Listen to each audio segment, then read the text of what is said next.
Well, good evening, everyone. I hope everyone's doing well. It's my pleasure to join you once again to talk about a topic that is near and dear to my heart, and I think perhaps one of the most difficult leadership skills to master, and that is the skill of change.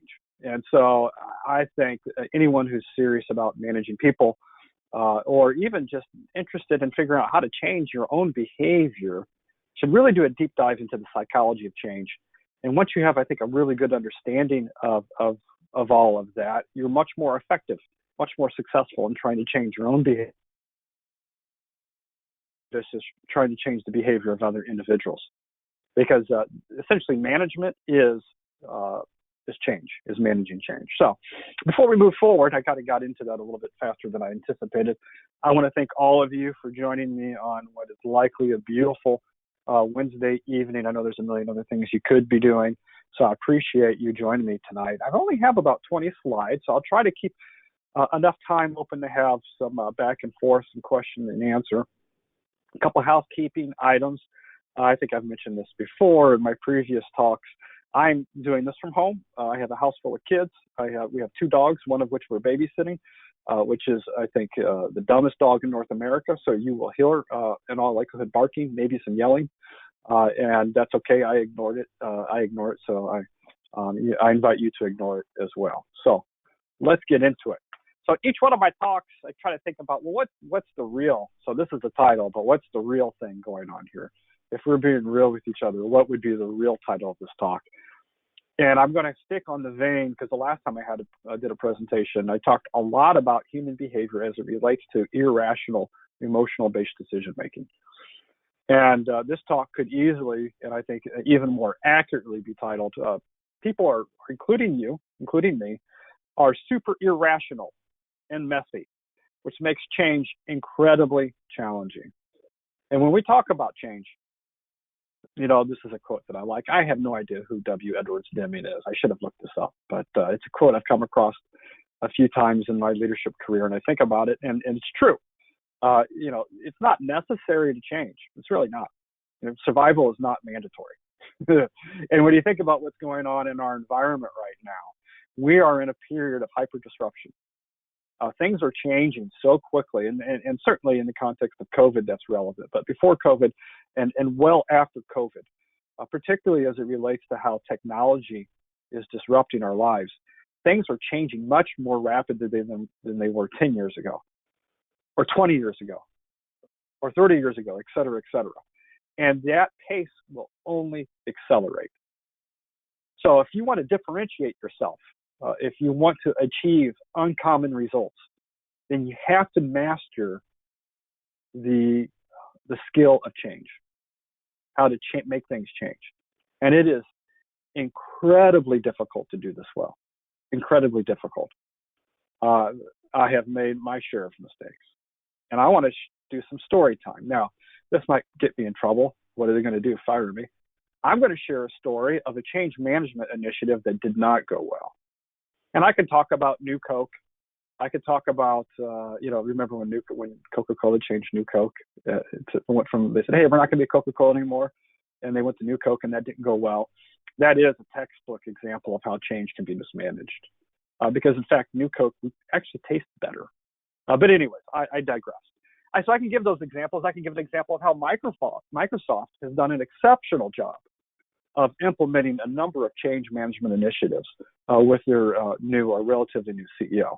All of those things are interesting and relevant, but let's talk about something that we all know. And not in a way to disparage anyone or to point fingers or to attack anyone, but I like to think about, you know, when we're learning something, when we're learning from our mistakes, when we're trying to apply new skills, let's make it real. And let's use an example we're all familiar with. And let's talk about a change management initiative that did not go as well as it could have. And that is the CPC program for nurse anesthetists. So many of you may know, back in 2011, the CRNA launched or announced at that time that the certification process for nurse anesthetists was going to change drastically. Now, again, the people at CRNA they're all CRNA, almost all of their boards are CRNAs. These are exceptionally bright, well-intentioned people who did an enormous amount of research and preparation. But they forgot to do one thing well, and that is manage the change management. And here we are 10 years or so later, almost 10 years to the day, and they're just now starting, I think, to really fully grasp the importance of change management and how it can be an accelerant or an impediment to what you're trying to do. So as we go through this, I'll kind of call this out. What went well, what didn't go well? A lot didn't go well. And when you think about this, with 10 years of hindsight, me Monday morning quarterbacking, it's clear there are multiple elements of the change management process that were not focused on or even addressed. And I'll call that out.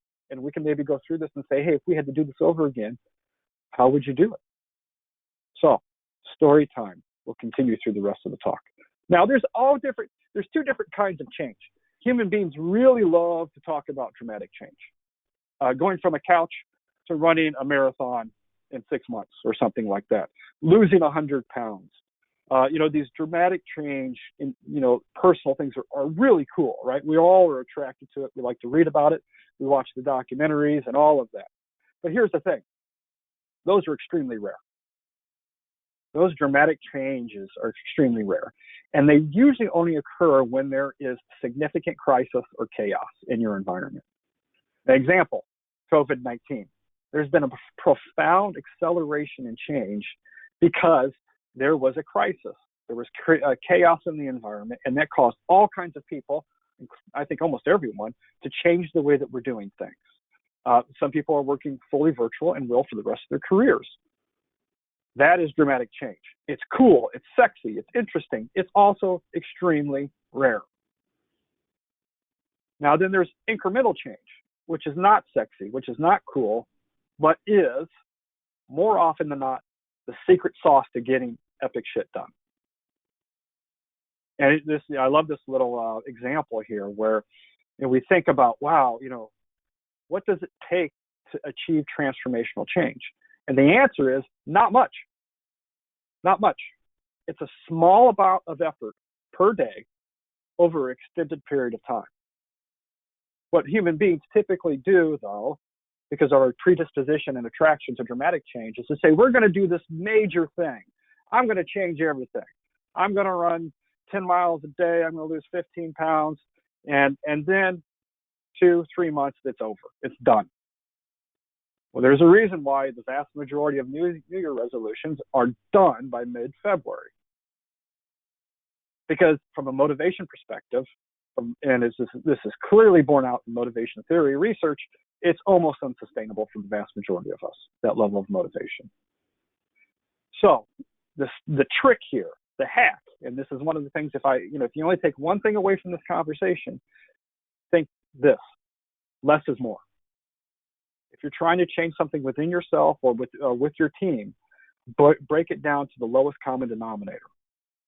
Because as this graph shows, so the top portion here, this top equation is doing nothing, status quo. You don't do anything.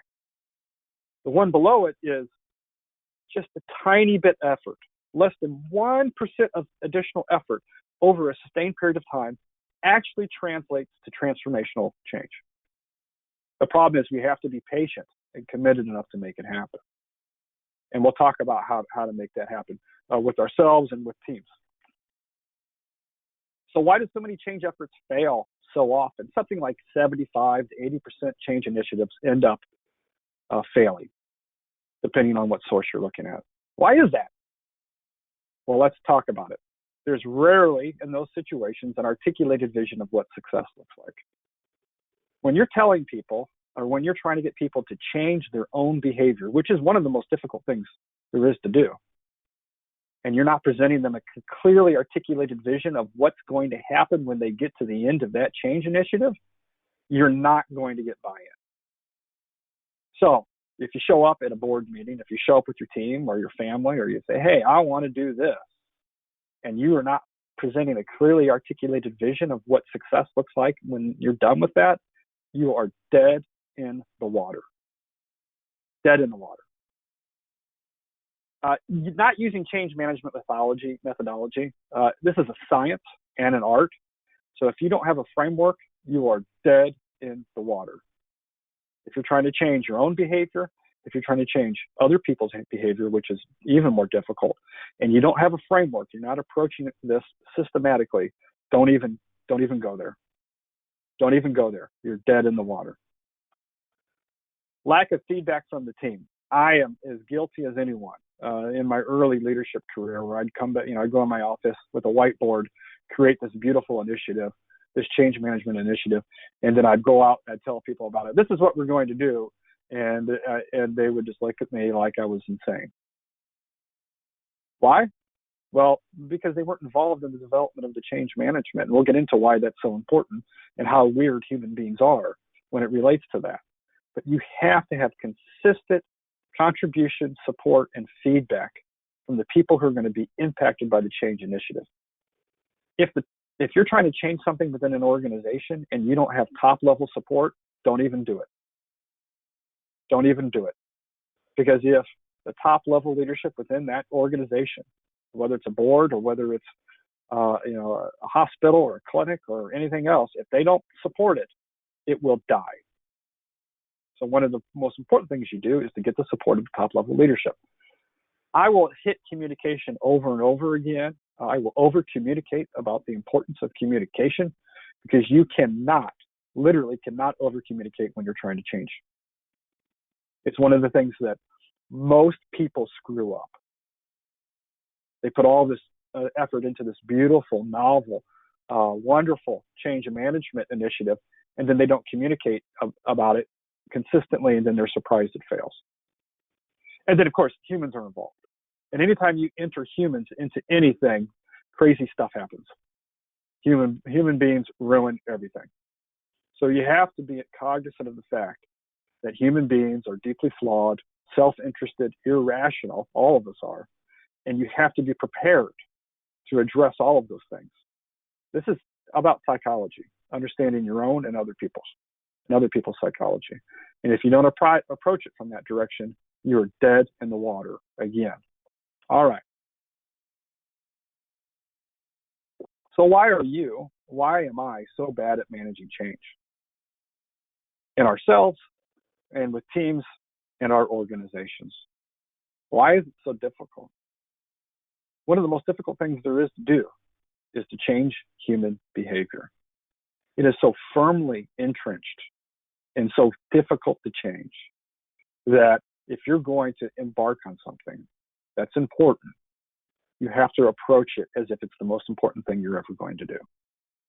Because you will meet resistance, you will meet apathy, you will be met by overt criticism and covert criticism. It is not easy. And if you're trying to do something big, if you're trying to do epic shit, you better believe that you have to approach this in a systematic and disciplined way. So you can't do this and be good at it unless you understand human motivation and how it impacts change outcomes. This is a pearl. This is really important to take away from this conversation. There's not many, but this is one of them. Human beings consistently overestimate our ability to maintain motivation. We all do it. We all have gone through the New Year's resolution. We've all said, all right, on Sunday evening, starting Monday, I'm going to eat well. Or starting Monday, I'm going to run. Or starting Monday, or whatever. And then we find ourselves on Wednesday falling off. Or maybe we're able to sustain it for weeks, but eventually that motivation wanes. Here's the hack. Understand that dramatic change, which requires high levels of sustained motivation by yourself or other people, is almost destined to fail. Very few people, very few teams, very few organizations are able to sustain high levels of motivation over an extended period of time. It's just so damn hard. Long-term versus short-term change. We get super excited about something, and we want to do something. We've all done this, and then when we meet the challenge of low motivation or lowering motivation, what do? We quit. We've all been there. So how do you push through when you're faced with trying to change something within your own organization? Who knows, whatever it is. All organizations, whether you're at the state or national level, have opportunities for improvement. How do you push through that resistance? I'm going to give you some insight in a moment. And then, just to belabor this point, is reject as much as you can the allure of dramatic action. As fun as it sounds, as sexy as it sounds, unless all the stars are aligned and someone's able to own this and push this, it is more likely than not to fail. So think about how you are able to engineer a change management process that is more incremental than dramatic. Unless, again, you find yourself in a crisis situation. And when you're in a crisis, all bets are off. All bets are off. And that's why, Rahm Emanuel, who was the mayor of Chicago, former House representative, he was the chief of staff to Obama, said, never let a good crisis go to waste. So if you are in a crisis situation, you can, in fact, implement dramatic action. We've done it at the AANA. You see it happening everywhere because of COVID-19. But that window of opportunity is closing. That crisis is hopefully dissipating. So when you see crisis, think opportunity. Otherwise, think incremental approach. So why do I and why do you resist change? This is, I think, really cool. The psychology of this. The fear of the unknown. Surprise, right? So many of us, and this is a basic human motivator, and we'll talk about this later, fear the unknown. We fear the unknown to the degree that we don't frequently achieve or what we're capable of doing because we're fearful of failure. We're fearful of what happens if. Mistrust.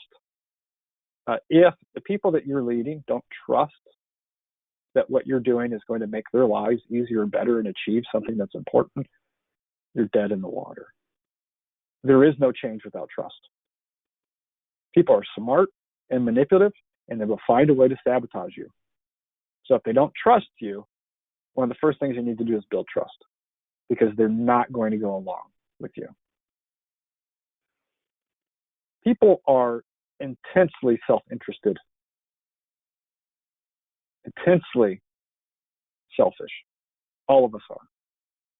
So when you present someone with this, like, hey, this is messed up, or hey, this is this wonderful thing that we're going to accomplish together, know that the very first question they're going to ask themselves is, what does this mean to me? How will this impact me? As much as we like to think that people are altruistic and we're all here for common good and making lives better and patient, that's all bullshit. Because the first thing you're going to ask yourself when someone presents you with change is, what does this mean to me? It's inculcated in every human being. Timing's huge. There may be something that you really want to do that really needs to be done, but it's not the right time. And having patience is really important. Sometimes the best play is to wait. Wait for someone to go away or wait for the stars to align so that you can implement your change. And there is a person's predisposition towards change. It is a continuum, right? On one end of the scale, or one end of the bell curve, there are people who are very opposed to change. Then there's the bell curve, right, where many of us are. And then on the very end, there's people like me who love change, who embrace it, who can't get enough of it. You don't want to play to either ends of that bell curve. What you're looking for is that middle spot. And so people's individuals' predisposition to change is deeply complex. And it's important for you to understand when you're trying to change something with your team, where they're at on that change continuum. If you have someone who is very resistant to change, you need to be aware of that and plan accordingly, and address their needs. And if you can't address their needs, then you need to fire them because they'll do everything they can to resist the change, which is kind of a cold, hard fact, which sounds cynical, but in many years of leadership, I can tell you that's the only play. if someone's on your team and they're resisting change, and you've done everything you can to bring them along, they will sabotage you. So you need to fire them. And that is kind of one of those practical leadership tips that you don't get in the self-help books, but it's something I've learned through many years of making mistakes. So human behavior usually boils down to 5 strong motivators. Okay, this is the fun stuff. If someone's acting weird, if someone is giving you aberrant behavior, if someone is obnoxious, if someone is aggressive, if someone's mad, I can pretty much tell you that one of these 5 needs are not being met. So next time you encounter someone who's exhibiting behavior that's problematic, counterproductive, annoying, ask yourself, what's their unmet need? Because they typically boil down to this. Human beings are social animals.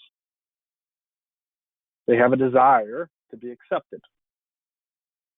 They have a desire to belong to groups. This is why isolation is worse than smoking cigarettes and drinking alcohol. Human beings have to be connected. And if they don't, they suffer. They need to influence people.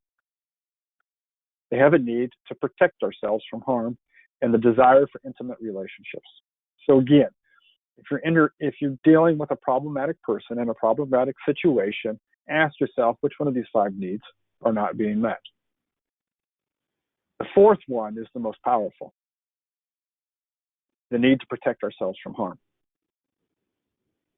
This is an evolutionary adaptation that has gone haywire, right? So meaning that there's the dogs barking if you hear that.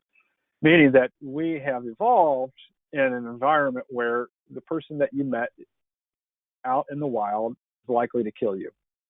Or there are things in your environment like cheetahs and other animals that would like to eat you. And so the human brain has evolved in a way to consistently look at its environment, right? The human brain really only has 2 major functions. One is to physiologically keep our body alive, and 2 is to detect threats. So subconsciously, every second of the day, your mind is scanning for threats. And because we don't really have threats anymore, we perceive social interaction in a way that is misconstrued as threats, which is someone sending you a rude email, someone flicking you off when you're driving. That is completely inconsequential. It represents no threat to your body or your existence or to your security. But your brain, because it's evolved in a way to perceive all of those things as existential threats, causes you to overreact. It's the most powerful motivator. And if you're struggling with something or you see someone struggling with something, high likelihood it's related to fear and the pursuit of certainty. This desire, this basic human desire to pursue certainty is very problematic. It causes us to do stupid things all the time. So think of an example. Someone who's been in a job that they've hated for 10 years. Someone's been in a relationship that's not working but won't leave. Someone is paralyzed in paralysis or analysis paralysis. And, buy a home, move, whatever that is. In all likelihood, what is causing that those dysfunctional behaviors, those poor decisions, is fear and the irrational pursuit of certainty. Human beings crave certainty over everything, which is why people who take risks typically have higher rewards. They're more comfortable with uncertainty. And so when you think about people who, start a company or leave a stable job or travel the world and do all of these things, they have a comfort and threshold for uncertainty that allows them to explore their lives in ways that many people don't. The pursuit of certainty is one of the most dysfunctional motivators there is. And it contributes to a level of irrationality. So when you present someone with a change management initiative, immediately you trigger their fear and you challenge their pursuit of certainty. Now you're interjecting uncertainty into their minds, and it becomes an existential threat for them. Really important to understand this when you're trying to change human behavior. You have to address this right out the gate and consistently. It's not rational. It doesn't make sense. Human beings are weird. We are an emotional animal, unlike almost every other animal in the world. And if you want to change someone's behavior, you have to deal with their pursuit of uncertainty or the pursuit of certainty. This is one thing I always giggle when I see this, when I'm having conversations with people, when people are presenting to my board or to the staff, a vendor comes in and they come with this robust data presentation. Data. And they don't talk anything about them. They don't do anything to appeal to the emotion of the individuals they're trying to sell or persuade. Data makes people think. Sure, why not? Emotion makes people act. And if you want someone to act, if you want someone to do something, you have to appeal to the limbic brain. Marketers get this right. Marketers, you want to understand how to persuade people, how to move people, go get a marketing degree. Because it really is. They really do have a clear understanding that, yeah, data, sure. It gets you there. It gets you almost there. But you're not going to get a decision. You're not going to get a change in behavior. You're not going to get an action unless you appeal to the limbic system, because human beings are emotionally driven decision-making animals. So, real quick on decision-making.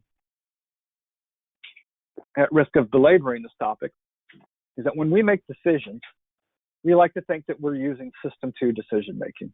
We love that. I'm an educated clinical professional. I'm living in System 2 world. All my decisions are made and consciously using reliable and slow and all of that. That's not true. I'm here to tell you that 90% of the decisions that we make are frequently subconscious and emotion-based decisions. And you can try to say it's not true, but the data doesn't support that. The brain, remember, evolved over time, right? So there's a reptilian brain, which is a fight, flight, or freeze brain, where a cheetah's coming at you or a guy with a stick's coming at you, and you have to make a decision, right? And then later on, our limbic brain evolved, which does a bunch of stuff, but in the context of this conversation, really, involved in formation of memory, and here's the kicker, emotion. And then later on, our prefrontal cortex evolved, which is where the good decision making occurs. But here's the kicker. The limbic system has a 10x influence over decision making than the prefrontal cortex. So when you show up to a conversation with data, it's like showing up to a gunfight with a knife. Data doesn't do it. Emotions do it. And if you're trying to change something in yourself or in someone else, you have to show up and you have to appeal to their limbic brain, because it is the most powerful motivator through this.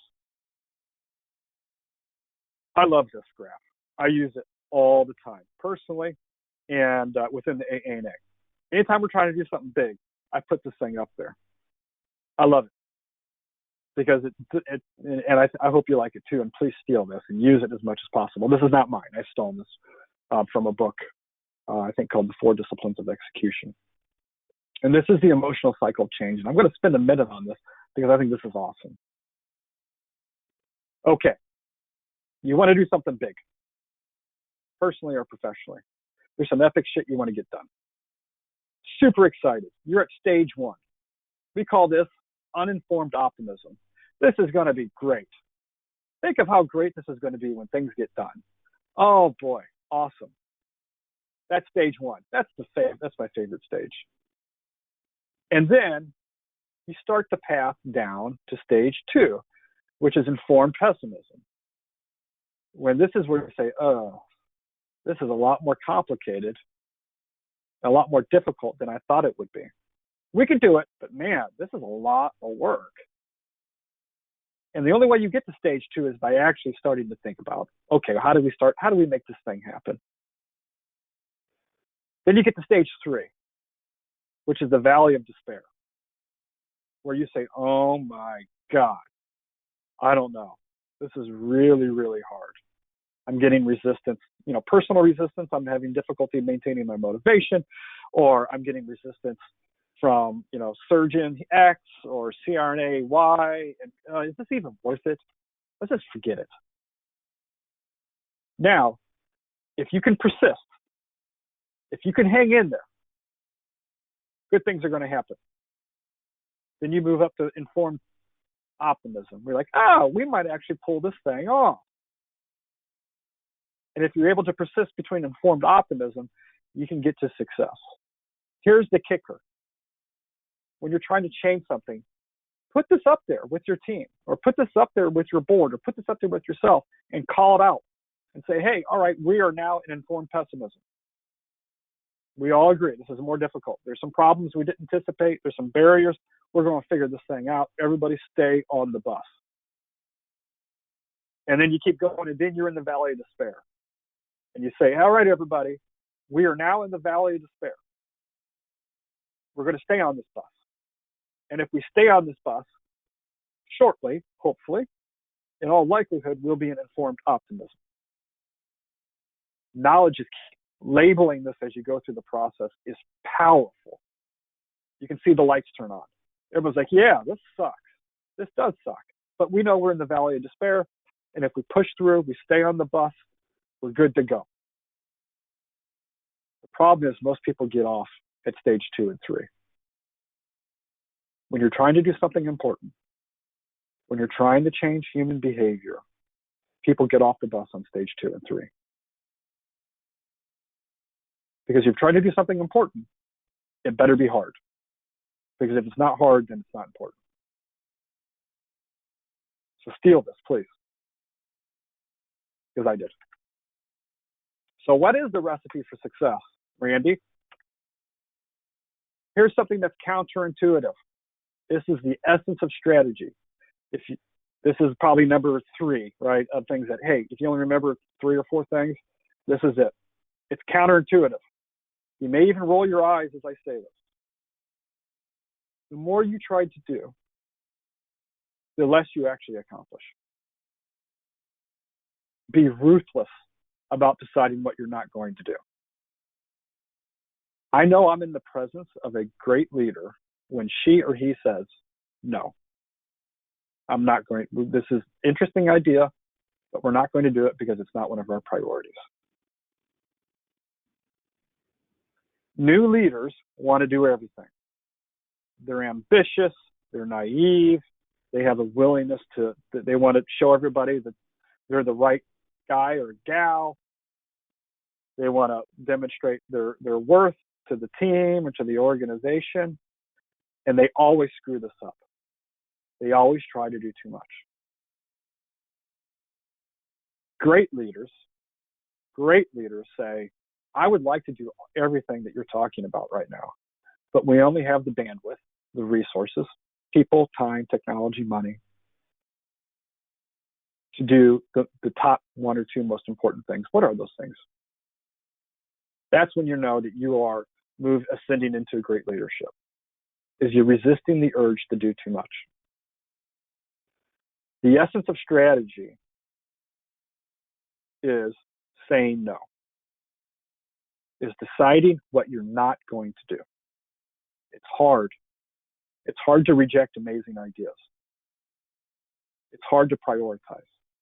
But if you're trying to change something, change an organization, if you're trying to change an initiative, advocacy, public relations, clinical, if you're trying to do it, you have to say no a lot.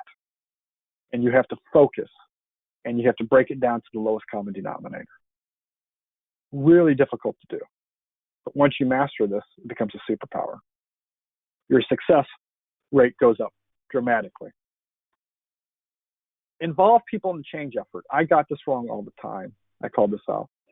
I would have these brilliant ideas, or what I thought were brilliant ideas. And then I would say, okay, I'm going to reveal my brilliant ideas. And I'd create a PowerPoint, and I'd say, these are my brilliant ideas. This is what we're going to do. And people would look at me and like, kiss my ass. Not happening. And maybe they wouldn't say that, but I knew obviously they were thinking that. Now I've learned my lesson. So when you want to change human behavior, you have to engage with anyone that's going to be impacted, any stakeholder, which is hard work.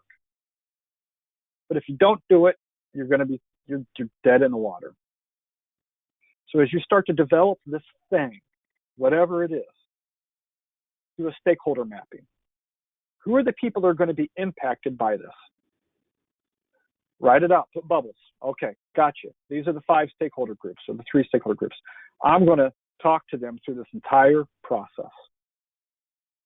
Good things happen when you do that. One, your strategy is going to get significantly better, because a strategy developed by one person usually sucks. But a strategy influenced by multiple people, multiple stakeholder groups, is usually pretty darn good. 2, you get their buy-in, because human beings have a desire to be in control, to influence. And when you ask their opinions and you incorporate the good parts of their opinions into your project, into your initiative, you've got buy-in. Now they have a sense of ownership. You cannot implement something that's important without doing the stakeholder mapping, without engaging at the beginning, in the middle, and through the entire process. A sense of urgency. This is why crises are awesome. A crisis creates a sense of urgency.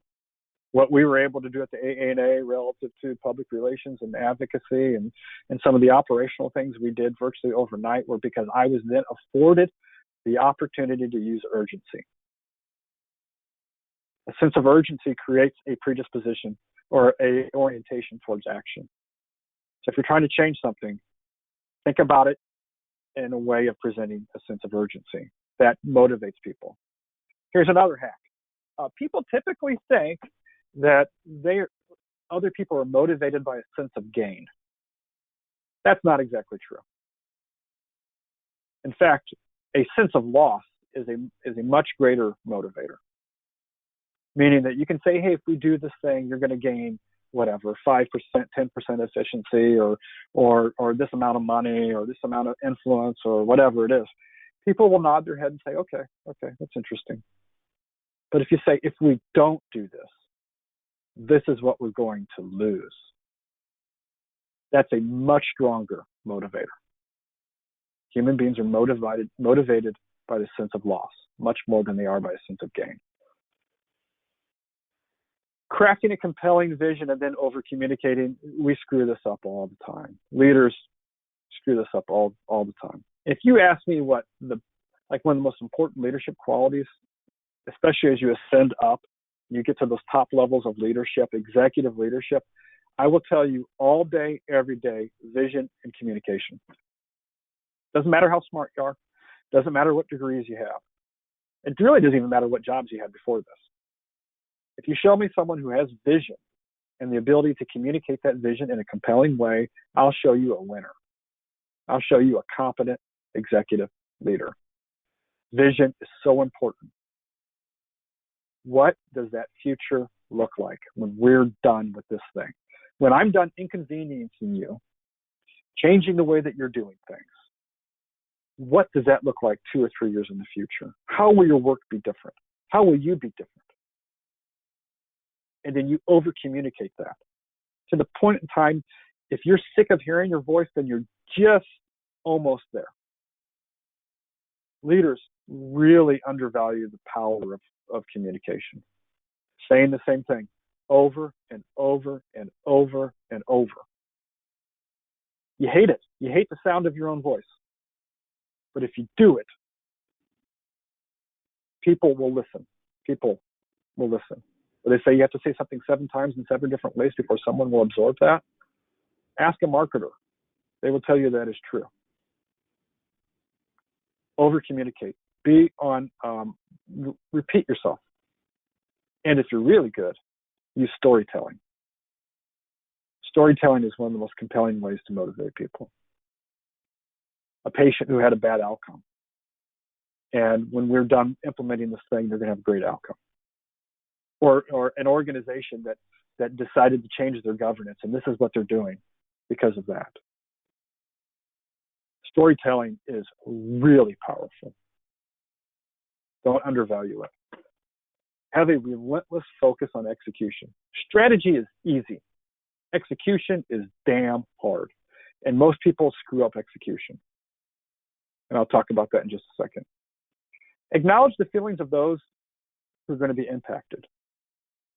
Very powerful when you say something like, I know this is going to be hard. I know you're concerned about what this means for you and your job and whether or not you're going to be able to adapt. But I'm here to tell you, you're going to do it, and I'm going to help you do it. It's not going to be easy, but when we get to the other end of this thing, I'm going to be there. We're going to achieve this result, and you're going to be a better clinician or a better leader because of it. And I'm here to support you, and I'll support you through the whole process. Powerful. Powerful.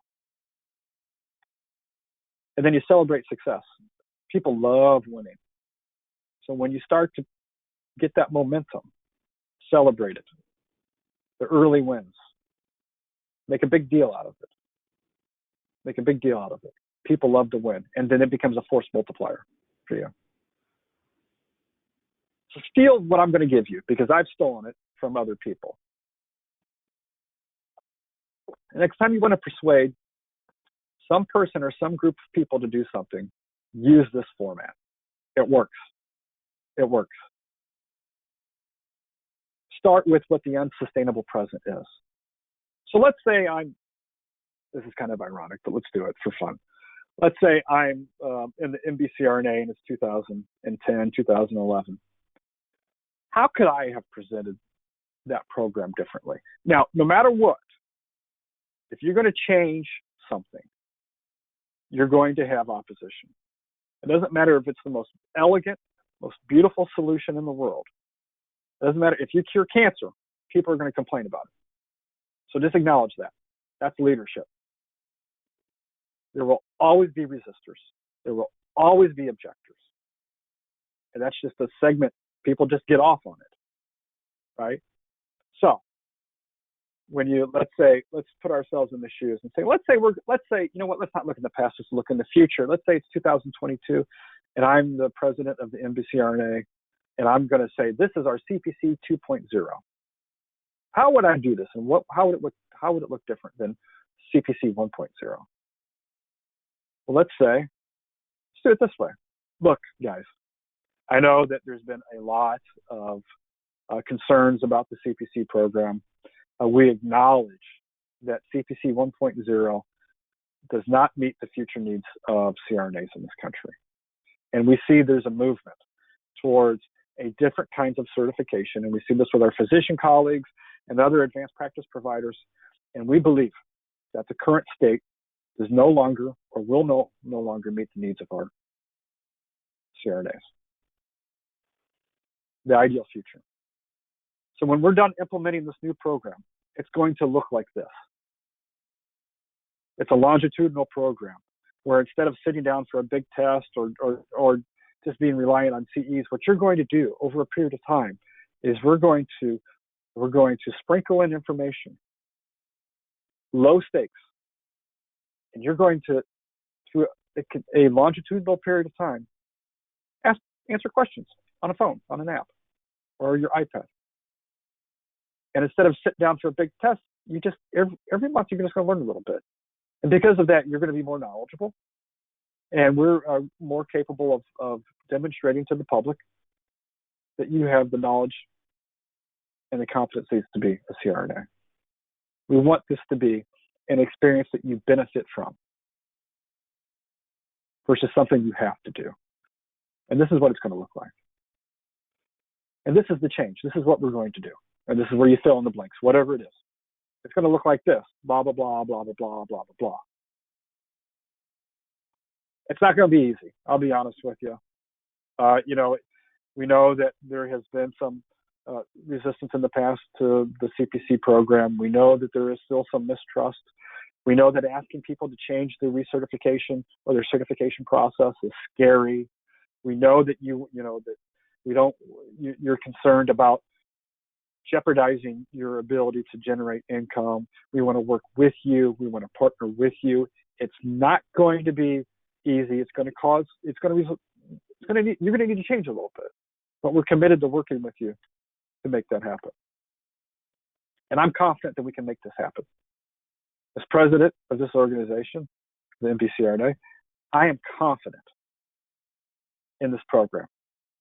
I am confident and committed to ensuring, working together, that we're going to have the best certification program that meets the needs of not only the public, but also our CRNA constituents. And this is how it's going to impact you.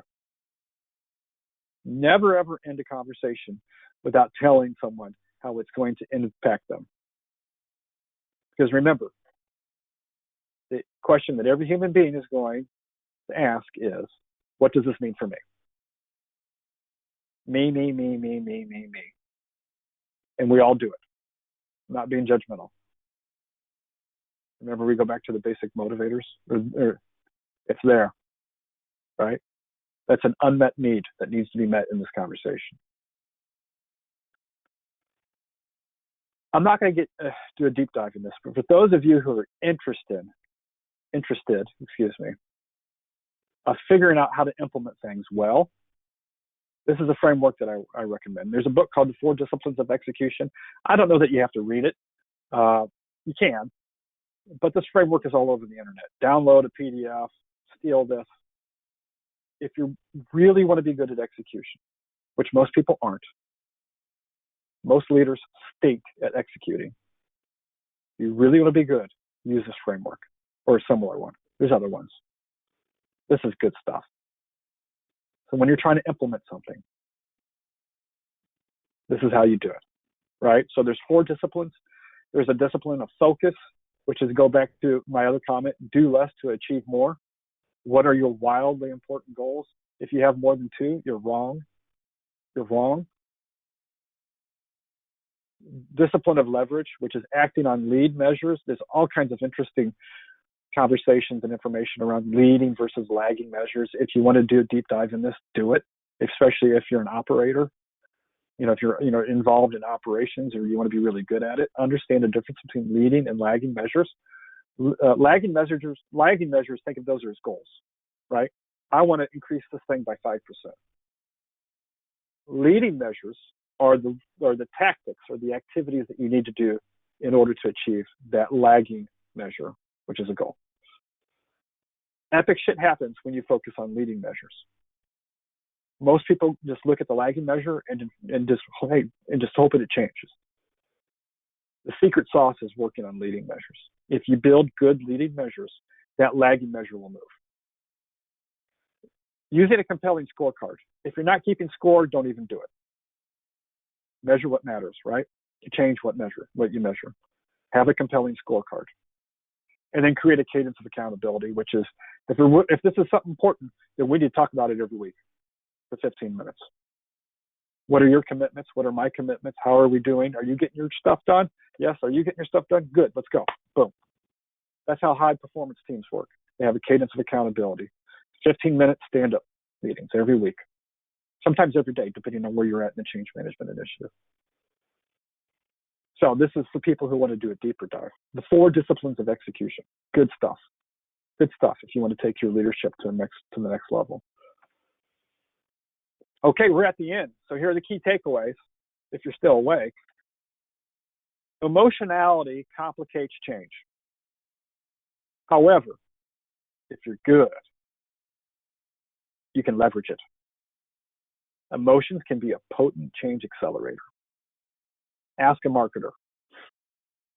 I've said this before, I'll say it again. When you look at commercials, you look at advertising, they're not appealing to your prefrontal cortex. Rarely are they. They're appealing to your limbic system because they know that your decisions are based on emotions. So if you want to motivate people to do big stuff, Go after their limbic system. Go after their emotional brain. If you ignore that, sorry. You think you're going to show up with the data and think that's going to cause people to agree with you and change their behavior? You're just wrong. Do less to accomplish more. Stop trying to do so much. You're doing too much. Stop it. If you have more than 2 goals, you're wrong. The fewer goals you have, the less you try to do, the more successful you're going to be. I know it's counterintuitive, but I can show you a mountain of literature to support that. Engage and communicate until it hurts. And when it starts to hurt, you're just getting started. Monitor and measure. If you're not monitoring and measure, don't even do it. Don't even do it. Because you're not serious about it. You have to be able to just show people how you are effectuating that change with a compelling scorecard. And here's the kicker. If you're willing to do it, if you're willing to get good at it, if you're willing to master it, you can write your own check. You'll be highly marketable as a leader. People will come to you. Why? Because most people never develop competency in change. Because it's so incredibly difficult. But if you're that 1% or whatever it is, and you become a change management guru, watch out. You can do whatever you want, go wherever you want, because it is a true career differentiator. So, all right, I've been going on for 50 or so minutes pontificating about change. We have some time. Love to hear your thoughts, questions, suggestions. Challenge me, disagree with me. I love that. What do you think? What else do you want to know? I'm going to stop sharing my screen. Figure out. No questions yet, but we will wait and see if people have any. Uh-huh.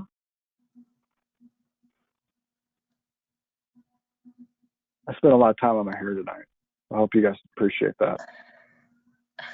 Hope it's coming across the internet. Really been focusing on my hair. Looks good. All right, first question. How can the CRNA education theory change to incorporate these leadership lessons? Oh, that's great. That's a great question. I think this. I'm gonna take a drink of my bourbon and I'm gonna answer your question. Okay. What I think about adult education and even childhood education is that we spend too much time telling people telling people what to think instead of telling people and teaching people how to think. There's a lot of people who do not know how to think because we haven't taught them. And I think it would be wonderful in a professional development class or a life skills component or somewhere to have conversations with our students about really important topics, including self-awareness, emotional intelligence, how their value within the healthcare system, which I know is happening to some degree, and how to affect change at the local or at the clinical and at the system level. Because it's not like it's a one and done. It's not like, hey, no one's going to, like, if you haven't thought about or haven't had a lot of experience in change management, after this lecture, you're not going to be competent. You're not going to be competent. What you have to do is take these concepts and apply them immediately to your life, and then fail and struggle and learn. And then after a while, your competency improves. So what I think it is exposing them to this. To say, hey, are you interested in leadership? Are you interested in affecting change for your patients and at your facility? If you are, this is how you would do it. I think that would be powerful, especially as we are continuing to talk about positioning CRNAs as leaders in healthcare. And it's really needed. It's sorely needed. CRNA leadership is there's a vacuum of it at, at the state and the national level, and certainly in the clinical environment. So how do we start to plant the seeds? I think it's a wonderful question. Okay, they're coming up. All right, second question. How do you fire a change obstructionist on an all-volunteer board? That's a great question, and that's very fair. That's like, Randy, okay, that's great. Good for you. That's nice for you to say. But how am I going to do that when I have an all-volunteer board? Very fair question. And it's not easy. I've had multiple conversations in the last month alone, with state leaders who have people who are not showing up, or maybe who are showing up as obstructionists and who are resisting change. And to be perfectly candid, it's not easy. What you need to do is get a critical mass of individuals on your board, and then later within your membership, if we're talking about this in the context of changing, at the association or national level, who support this, and then you marginalize the dissenters. And so when they become a minority within that audience, within that stakeholder group, their influence decreases significantly. Can you say, all right, you're resisting this governance modernization thing, or what we want to do from an advocacy perspective, you're out of here. That's easy for me to say, but almost difficult to actually effectuate. What the strategic play here is, if you're trying to change something, remember, it's about stakeholder engagement. And you sit in a room, and you draw bubbles, and you put the stakeholders in, and then you work the phones. And then at the end of the day, the resistor, the obstructor, is outnumbered. They'll be blah, blah, blah, blah, blah. And they can do that, but you've already outmaneuvered them by having the conversations. You've got the support, you've got the buy-in, and then go. Those people typically shut up or go away.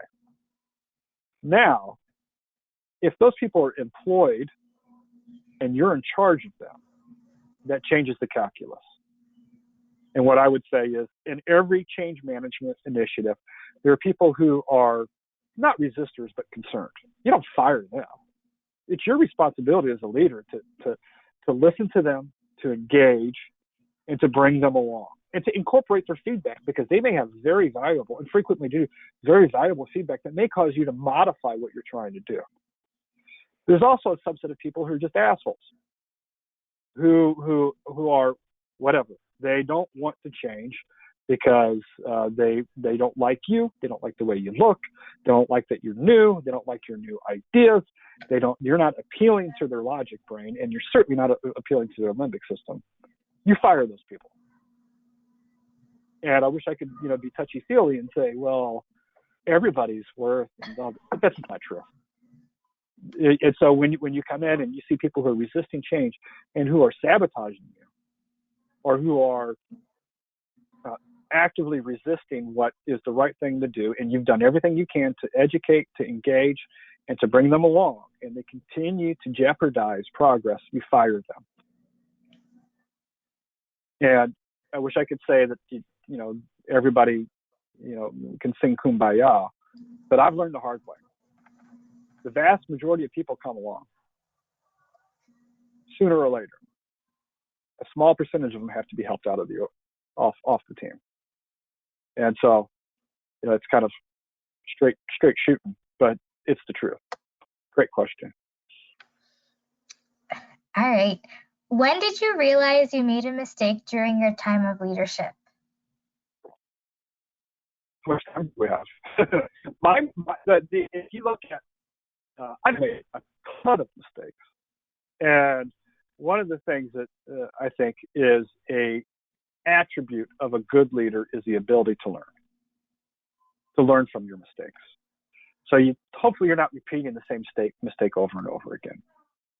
And the mistakes that I have, if there's a pattern of mistakes that I make, it is around engagement. It's making decisions without ensuring that I have had conversation with everyone that's been impacted, directly or indirectly. And that's probably my in terms of pattern of mistakes, that's it for me. I also think it's probably common for many other leaders, which is why I hit that so hard tonight, and the importance of engagement. And when you're making a decision or you intend to implement change, which is, I guess, the same thing, make sure you sit down and say, all right, before I say yes or before I say no or before I move forward, who is this going to impact? And if you don't do that, or if you haven't done that, say, time out. This sounds like a really good idea. And I'm pretty excited about it. But I need to talk to Jane Doe and John Doe and Mark Doe to make sure I get their opinions before we move forward. And that's what I continue to learn from that. I continue to make that mistake. I'm getting better. It requires a lot of effort, but you put the effort in on the front end, you're going to avoid bloodshed on the back end and mistakes, avoidable mistakes. Okay, next question. Randy, great hair. What if a board refuses to change into a culture of accountability as leadership attempts to change this due to old board thinking? Yeah. Well, that's pretty common, unfortunately. So let's say, let's say a scenario is you're newer to the board, or maybe you have a vision for where the board needs to go, and there are people in positions of authority on the board, or maybe there's still a number of people on the board who have the votes to thwart what you think is the right direction to go. First thing I would do is I would invite you to think about whether or not the story you're telling yourself is true. Have you done the work as a board member to understand their perspective, to listen, to learn, to empathize, and then to share your vision and see if it resonates? Have you done that work? And if the answer is, yeah, I've worked my butt off. I've done a lot of that. I've done a lot of listening. I've done a lot of empathizing. I've done a lot of communicating, and still we're not, we're thinking about this all wrong, and we're not moving forward, and it's just not the right thing. Then what you do is you get strategic, and you start reaching out to people that you know who will be open to change, and you get their butts on the board. It's a longer term play, certainly, but if you do it with intentionality, you're going to win. You're going to get that board composed of people who are motivated to make the right change. And sometimes change is painfully slow. But the Japanese proverb, right? What is it? When's the best time to plant a tree? 20 years ago. What's the next best time? Today. So sometimes it requires some patience and some sustained effort. Okay. Can you communicate too much that the stakeholders or audience stop listening? By the time I am tired of my own voice, maybe they have stopped caring. How do you keep the communication Not effective? possible. Not possible. It is not possible to over-communicate. I promise you. Meaning that I've done it before. I mean, many times where it's like, I can't. These people are going to get so sick of hearing this. They're going to get so sick of me saying this thing, communicating. These are our priorities. This is what we believe in. This is where we're going. This is what success looks like. And you think that you're annoying them. You are not. You cannot over-communicate. I dare you to try. It's impossible. Because the way you perceive things is very different than your audience. And just because you're living this and you're thinking about it all the time and you're saying it to this group and that group and you're like, okay, everybody gets it, right? The answer is no. Everybody doesn't get it. They don't take you seriously until they hear consistency in your communication. And so it is impossible to over-communicate when you're trying to change human behavior. When engaging stakeholders, what are your thoughts on whether and how to address stakeholders who are emotional stakeholders versus directly impacted stakeholders? Did you say emotional stakeholders? Mm-hmm. Yeah, emotional stakeholders. Those are the best. Emotional stakeholders are the best. All you need to do is find out what's important to them and present your vision for success consistent with that. The truth of the matter, this is going to sound bad, But emotional people are very easy to influence if you're empathetic, if you understand your audience. So I love dealing with an emotional audience because I know that data's okay. They'll get them started, but emotion will get them over the finish line. And most of us are very influenced, highly influenced by emotion. So I don't see that as an impediment at all, because I know emotional people are easier to influence than people who are very data driven. Because people who are very data driven typically are, I think, susceptible to analysis paralysis, whereas emotional people will say, if this feels good, let's go. And I can work with that all day, every day. And there is a line. Some of you may be asking yourselves, is this influence or manipulation? And the difference is important. Influence is articulating a vision that is best for the team, best for the organization. Manipulation is trying to engineer a result that's good for you personally. That's the difference, in my opinion. Great question. How do you differ between propaganda versus changing thought process? Well, similar to my last comment, propaganda is about, I think it's about trying to manipulate people. I think if you really believe in what you're trying to do, and it's coming from a good place, and it's purpose-driven, it's mission-driven, and you really believe that when this change or when this initiative or when this transformation occurs, the organization and the people in it are going to be better because of that, that's not propaganda. That's leadership. That's vision. That's the definition of leadership. If, however, you are approaching this thing, how does this make me bigger? How does this increase my profile? Self-aggrandizement. It's not about me. It's not about the organization. It's about me or my group of people. Then that's manipulation. That's propaganda. So it's all around intent. If you have good intent, go for it. All right, we have 2 more questions. I can see us using these techniques for our opt-out challenge in 2022. Can you provide some thoughts and tips on this? Yeah, absolutely. Absolutely. I think this is stuff that is compelling not only to changing behavior, whether you're a state leader or a clinical leader or AANA leader. This also is really important and really effective in changing and influencing behavior, influencing decisions that are important to us from an advocacy perspective. So yes, going back to New Coke, differentiating New Coke versus the new Microsoft culture is that they use psychology to understand how to influence people to make good decisions, how to buy into the new vision, how to understand or how to process and buy into what the vision of what the future looks like. And a lot of this is very applicable. In fact, if you're going into a legislator's office or a governor's office, I would think about how to present your case in a way that's aligned with this discussion. And understand that the most self-interested individuals on the face of the earth are politicians. So if you can't answer the question or be prepared to answer the question, what does this mean for him or her as a politician, then you're in trouble.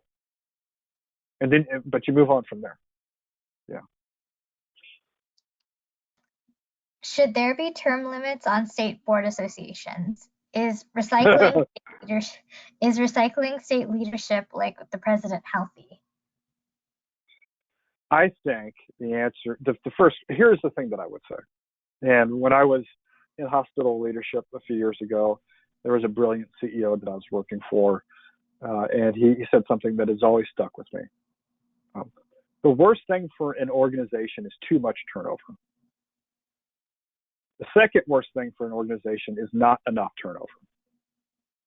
And the takeaway from that is that you have to have a level of continuity in leadership in order to move the strategy forward.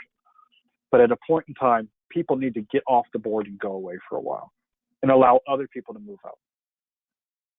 So I would answer that question in, yeah, I think someone who's occupying a seat for a protracted period of time that could be occupied by someone else who can come up, learn, grow, contribute, needs to move on. And term limits, and there's different ways you can approach that. But, you know, at a high level, I would say, yeah, I'm supportive. You don't want someone on the board for 10 years. That's just wrong, right? Especially if they're blocking the ascendancy of someone else who can come in. And if you have someone on the board for 10 years because no one else will take the job, no one else is interested, then you got a bigger problem. So I do think there's a sweet spot of, yes, having a certain level of leadership continuity, succession planning, that's really important. So when someone moves out, the next person is ready to move up. That's really important and frequently overlooked. But there is a real risk of having people on a board for too long. It's not healthy. It's not healthy for the organization. And so I think that I would say, yeah, conceptually, I agree that a certain level of turnover is healthy for a board or any other organization. All right. Last question. How can we learn more about this skill set? Well, do it. That's the best way to learn. Find something and change it, whether it's in yourself, whether it's with the team that you're working with, or if you're a state leader. The best way to learn is to do it. Use this PowerPoint presentation and then look at it and say, okay, what's something I can play with? Something small, maybe. And then do it, and then struggle. It's going to hurt. It's going to suck. If it doesn't, you're not doing it right. And then do another one. And then do another one. That's the best way. There are a million books about change management. There are countless articles on change management and change leadership, on influence. There's a great book called Influence that I highly recommend, and I'm about a third of the way through. Yeah, you can find, there's no shortage. But the best teacher, the best way to develop and inculcate and master a skill is just go out and do it. Just go do it over and over again. You're going to suck at it at first. You're going to make mistakes.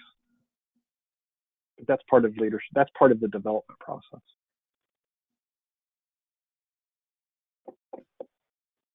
All right. And that's it. Those are all the questions. Well, thanks. Great questions. Great engagement. Thank you for participating. I know, again, as I said, there's a million other things y'all could be doing tonight. I truly appreciate your time and your attention. And if there's anything you have any questions, you have any suggestions, I'm here until early September. I work for you. So, and I'm here to serve. So get every last bit out of me as you can before I move on to wherever I'm going to do next. So, because again, my job is to serve the members of this organization, including and especially the leaders. So thank you so much.